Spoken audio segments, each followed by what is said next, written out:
Good morning বন্ধুরা, এখন ঘড়িতে বাজে 7টা 20। তো আমি সকাল সকাল উঠে একটু জল গরম খেয়ে নিচ্ছিলাম। তো চলে এসেছি আমি এখন বিছানাটা ঠিক করতে।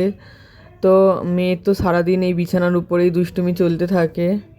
তো বিছানা ঠিক করার পর চলে এসেছিলাম কিচেনে ছেলের জন্য একটু কাড়া বানাতে চলে এসেছিলাম। প্রথমে নিয়ে নিয়েছি 1 গ্লাস জল। তো এর মধ্যে দিয়ে দিয়েছি অল্প একটু হলুদ আর 1 গাঁট আদা। তো আদাটাকে একটু ক্র্যাশ করে নিয়েছি, দিয়ে ওর মধ্যে দিয়ে দিয়েছি হলুদ জলটা যখন ফুটে যাবে তো তার মধ্যে দিয়ে দিতে হবে। তারপর 4-5টা লং দিয়ে দিতে হবে এর মধ্যে, আর 1 টুকরো দারচিনি দিয়ে এটা ভালো করে একটু ফুটতে দিতে হবে। তো এখানে তো 1 গ্লাস জল দিয়েছি, 1 গ্লাস জলটা ফুটে ফুটে হাফ গ্লাস হয়ে যাবে। তো এর মধ্যে দিয়ে দিলাম 4-5টা গোলমরিচ গুঁড়ো করে, আর তার সঙ্গে 4-5টা তুলসী পাতা দিয়ে ভালো করে ফুটিয়ে নেব। তারপর গ্যাসটা বন্ধ করে একটা কাঁচের গ্লাসে এটা ছেঁকে নেব। তো আপনারা তো আগের ভিডিওতে দেখেছেন আমরা ওয়াটার পার্কে গিয়েছিলাম। তো সেখান থেকে আসার পর ছেলেকে ঠান্ডা লেগে গেছিলো, ওর একটু ঠান্ডার ধাতও আছে। তো ওর যখনই ঠান্ডা লেগে যায় আমি এরকম কাড়া বানিয়ে ওকে দিই, তো তারপর ও ঠিক হয়ে যায়। এবার এর মধ্যে দিয়ে দিলাম 1 চামচের মতো মধু। তো এটা মিক্স করে এবার চলুন ছেলেকে দিয়ে দিই। তো ছেলেকে তো কাড়াটা দিয়ে দিলাম, তো কাড়াটা খাচ্ছে, ততক্ষণ আমি গাছগুলো একটু জল দিয়ে নিই। তো আমার কটা টবের গাছ নষ্ট হয়ে গেছে, তো আমাকে নার্সারি থেকে গাছগুলো গিয়ে নিয়ে আসতে হবে। আসলে আমার ব্যালকনিতে রোদ্দুর খুবই কম লাগে, ওই কারণেই গাছ খুব নষ্ট হয়ে যায়। তো আমার গাছে জল দেওয়া হয়ে গেছে। তারপরে দেখুন মিষ্টি বাবা এখানে পুজো করে নিচ্ছে।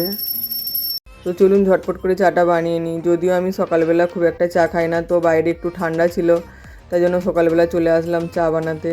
আজ একটু চা খাওয়ার মন করছিল, নাহলে আমি মিষ্টির বাবা কেউই চা খাই না, কখনো কখনো মন হলে তবেই খাই। তো চলুন চাটা বেনে গেছে, এবার খেয়ে নিই।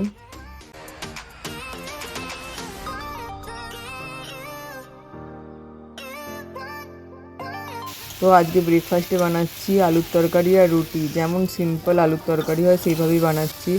তো রুটিগুলো বানিয়ে নিয়েছি, এবার আলুর তরকারিটা বানাচ্ছি। তো তেলের উপর একটু জিরে কাঁচা লঙ্কা দিয়ে আলুটা তুলে দিয়েছিলাম সরু সরু করে কেটে, আর দিয়ে দিয়েছিলাম নুন আর হলুদ। তারপর একটু জল ঢেলে দিয়েছি। দেখুন আলুর তরকারিটা রেডি হয়ে গেছে। তো এবার মিষ্টির বাবাকে খেতে দিয়ে দেবো, ওর একটু কাজ আছে, ও বাইরে বেরোবে। তো চলুন ওকে খাবারটা দিয়ে দিই, তারপর মেয়েকে খাওয়াবো। মেয়েকে একটু ব্রেডে বাটার লাগিয়ে নিয়েছি, তো ওটা খাওয়ার জন্যই ও বলছিল।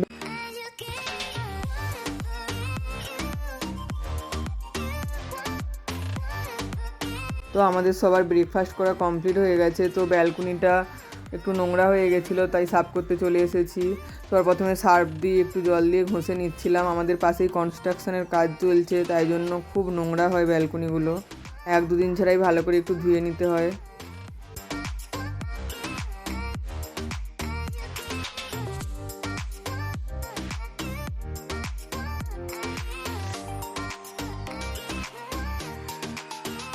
আর এখানে দেখুন মিষ্টিও চলে এসেছে আমাকে হেল্প করতে। তো বারণ করছি তাও শুনছে না, জল দেখেছে তো ওর বাস খেলা শুরু, যেন কত কাজের। এখানে আমার ব্যালকনিটা ধোয়া হয়ে গেছে, চলুন এবার স্নান করে নিই। আর স্নান করতে গিয়ে জামা কাপড়গুলোও কেচে নিয়েছিলাম। তো চলুন জামা কাপড়গুলো এবার মিলে দিই।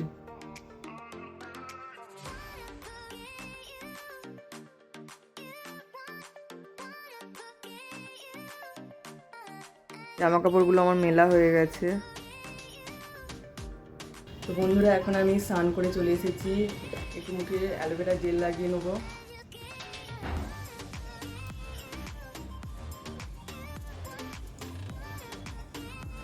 একটু সিঁদুর পরে নেবো।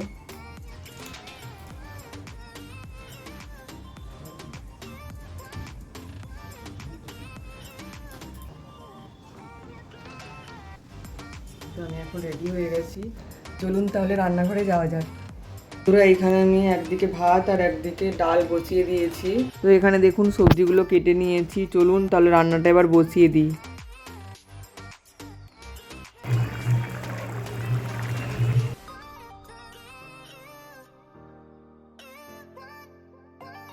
দেখুন বন্ধুরা আজকে আমাদের রান্নার কী কী হয়েছে। এখানে হয়েছে ভাত, পটল আলুর তরকারি, এখানে মুগের ডাল, এখানে আলু ভাজা আর ভেন্ডি মূলো বেগুনের টক।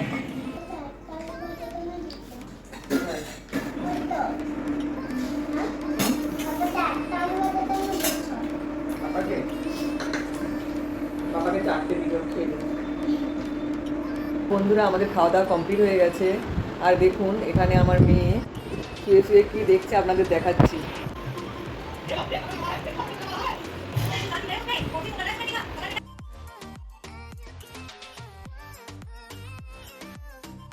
চলুন বন্ধুরা, ভিডিওটা তাহলে আজ এই পর্যন্তই। দেখা হচ্ছে পরের আরেকটি নতুন ভিডিওর সাথে। ভালো থাকবেন। আজকের মতো টাটা।